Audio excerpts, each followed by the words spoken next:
प्रशासक अध्याय 11। गिलाद वासी यिफ्ता एक बहादुर योद्धा था, किंतु वह एक वेश्या का पुत्र था। उसके पिता का नाम गिलाद था। गिलाद की पत्नी से भी पुत्र पैदा हुए।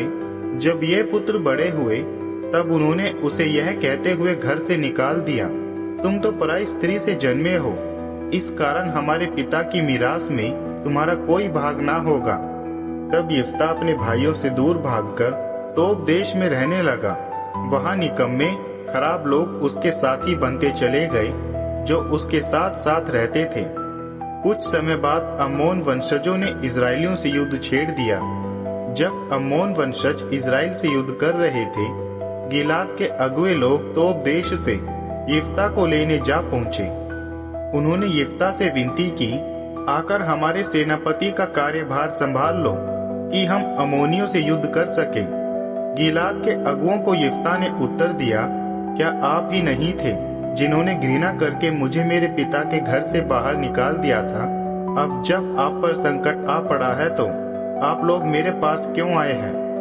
गिलाद के अगुओं ने यिफ्ता को उत्तर दिया, तुम्हारे पास हमारे लौटने का कारण सिर्फ यह है कि तुम हमारे साथ चलो और अम्मोन वंशजों से युद्ध कर सारे गिलाद वासियों के प्रधान बन जाओ।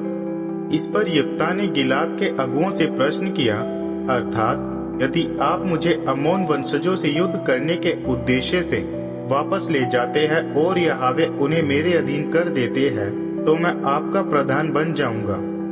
गिलाद के पुरनियों ने यिफ्ता को उत्तर दिया, स्वयं यहोवा हमारे बीच गवाह है, निश्चय ही हम ठीक वैसा ही करेंगे जैसा तुमने अभी कहा है। सो यिफ्ता गिलाद के पुरनियों के साथ चला गया। प्रजाजनों ने उसे अपने ऊपर अधिनायक एवं प्रधान नियुक्त कर दिया। यिफ्ता ने मिस्पा में यहोवा के सामने पूरी वाचा दोहरा दी। यिफ्ता ने तब अम्मोन वंशजों के राजा को इस संदेश के साथ दूत भेज दिए, मैंने आपकी ऐसी क्या हानि कर दी है जिसके निमित्त आप हमारे देश से युद्ध करने आ गए हैं?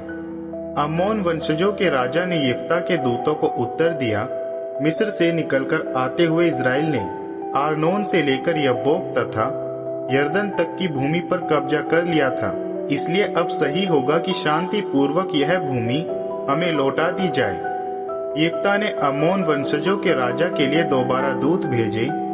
उन्होंने राजा से यूं कहने को आदेश दिया, यिफ्ता का संदेश यह है, इजराइल ने ना तो मोआब की भूमि पर कब्जा किया है और ना ही अम्मोन वंशजों की, क्योंकि जब इजराइल मिस्र देश से निकला वह निर्जन प्रदेश में से लाल सागर पहुंचा और वहां से कादेश को।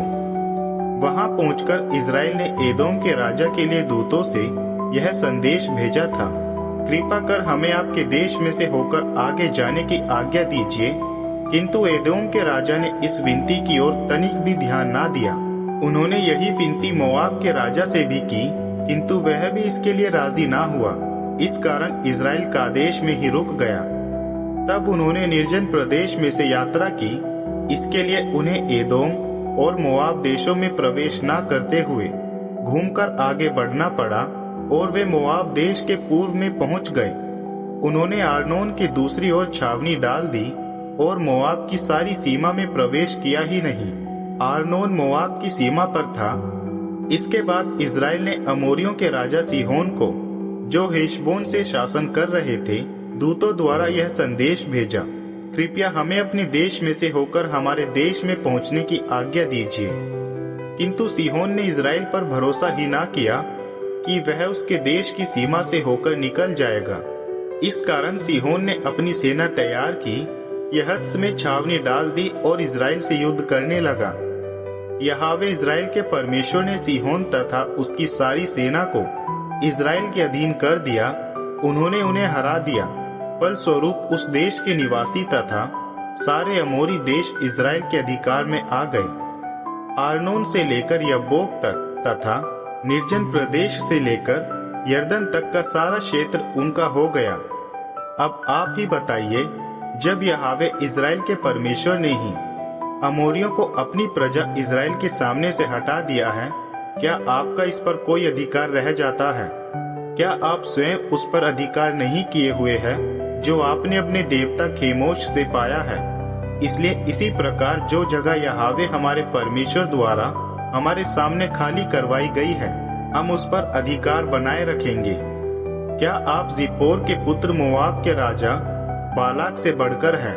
क्या उसने कभी भी इज़राइल का सामना करने का साहस किया था, अथवा क्या उसने कभी भी इज़राइल से युद्ध किया? जब इज़राइल 300 वर्षों से हेशबोन और उसके गांवों में, अरोवर तथा उसके गांव में तथा आर्नोन के तटवर्ती नगरों में रहता रहा, आपने उन्हें उसी समय वापस कब्जा करने की कोशिश क्यों नहीं की? इन बातों के प्रकाश में मैंने आपके विरुद्ध कोई पाप नहीं किया है, बल्कि आप ही मुझसे युद्ध करने की भूल कर रहे हैं। यहोवा जो न्याय अध्यक्ष है, वही आज इज़राइल वंशजों तथा अम्मोन वंशजों के बीच न्याय करें। किंतु अम्मोन वंशजों के राजा ने यिफ्ता द्वारा भेजे संदेश को ना माना। इसी समय यहोवा का आत्मा यिफ्ता पर उतरी। वह गिलाद एव मनश्शे में से होता हुआ आगे बढ़ा। इसके बाद वह मिस्पा के लिए गिलाद में से होता हुआ वह अम्मोन वंशजों के क्षेत्र में जा पहुंचा। यिफ्ता ने यहोवा के सामने यह शपथ ली, यदि आप वास्तव में अम्मोन वंशजों को मेरे अधीन कर देंगे, जब मैं अम्मोन वंशजों से सुरक्षित लौट आऊंगा, तब मेरे निवास के द्वारों में से जो कोई मुझसे भेंट करने बाहर आएगा, वह यहोवा का हो जाएगा। मैं उसे होम बलि के रूप में चढ़ा दूंगा। यिफ्ता ने आगे बढ़कर अम्मोन वंशजों पर हमला कर दिया। यहोवा ने उन्हें उसके अधीन कर दिया। अरोवर से लेकर मिन्नीत के प्रवेश तक 20 नगरों में तथा आबेल केरामीन तक उसने घोर संहार किया। इस प्रकार अम्मोन वंशज इज़राइल वंशजों के सामने हार गए। जब यिफ्ता अपने आवास मिस्पा लौटा, उसने देखा कि उसकी पुत्री डफ बजाती हुई नाचती हुई उससे भेंट करने आ रही थी।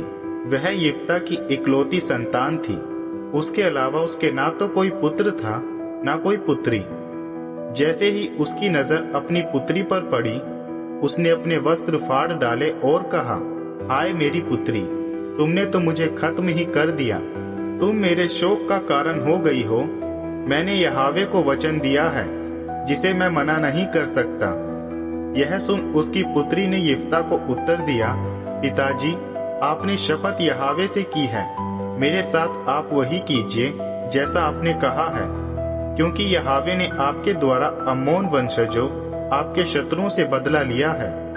उसने अपने पिता से यह भी कहा, जैसा आपने कहा है मेरे साथ वैसा ही किया जाए। सिर्फ मुझे 2 महीने के लिए अकेली छोड़ दिया जाए कि मैं अपनी सहेलियों के साथ पहाड़ों पर जाकर अपने कुंवारी ही रह जाने के लिए रहूंगी। जाओ, यिफ्ता ने कहा, और उसने 2 महीने के लिए अपनी पुत्री को विदा कर दिया। वह चली गई और पहाड़ों पर अपने कुंवारी रह जाने के लिए रोती रही। 2 महीने पूरे होने पर वह लौटी और यिफ्ता ने उसके विषय में अपनी शपथ पूरी की। किसी पुरुष से उसका संबंध ना हुआ था।